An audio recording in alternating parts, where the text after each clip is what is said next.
শেখ হাসিনার মধু খেয়ে আমি রাজনীতি করেছি, সেটার জবাব জনগণ জানে কিভাবে দিতে হয়, এই সরকারকে প্রয়োজন সম্মত দিয়ে দিবে। বিএনপির চেয়ারপারসনের আন্তর্জাতিক সম্পর্ক বিষয়ক সহায়ক কমিটির সদস্য ইঞ্জিনিয়ার ইশরাক হোসেন এক ফেসবুক পোস্টে এনসিপি নেতা সারোয়ার তুষারের অভিযোগের তীব্র প্রতিবাদ জানিয়েছেন।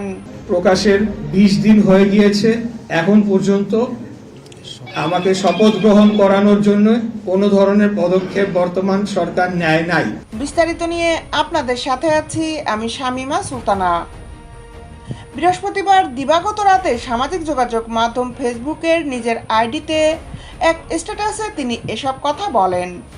ইশরাক হোসেন বলেন, সারোয়ার তুষার বলেছেন, আমি মেয়র হওয়ার কথা বলে জনগণকে আন্দোলনে সম্পৃক্ত করেছি এবং এটি তাদের সঙ্গে প্রতারণার শামিল।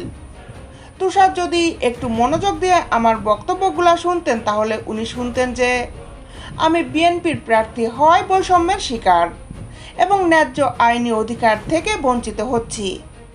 এটা বুঝতে পেরেই ঢাকার সাধারণ জনগণ এনসিপির বিরুদ্ধে ফুঁসে উঠেছে এবং এখনই এটা প্রতিরোধ না করলে আবারও হাসিনা মার্কা জাতীয় নির্বাচন হতে পারে সেটাও বুঝে ফেলেছে।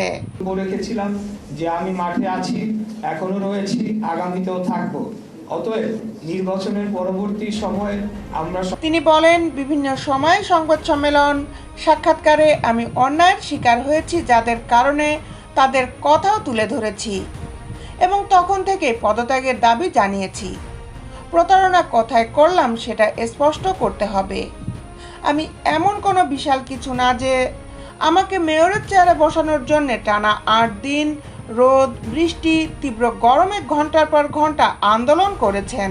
ধানের শীষের প্রার্থীর প্রতি বৈষম্য করা হচ্ছে, এই মামলাটি ছিল তাপস নৌকার প্রার্থী নুরুল হুদা তাদের বিরুদ্ধে। তিনি আরো বলেন, এটার নাম ঢাকা, এখানকার মানুষ সংবেদনশীল। তাদেরই সন্তানের সঙ্গে অন্যায় অবিচার হচ্ছে দেখে তারা মাঠে নেমে এসেছেন। অভিজ্ঞতার মাধ্যমেই আঞ্চলিক রাজনৈতিক ডায়নামিক্স বুঝতে পারবেন, যার জন্য প্রয়োজন বহু সময় মানুষের মধ্যে থেকে তাদের সমস্যার সমাধান করা।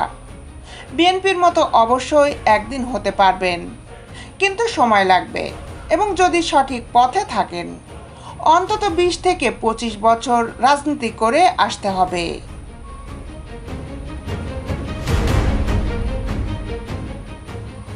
দেশ বিদেশের আপডেট নিউজ পেতে আমাদের সাথেই থাকুন।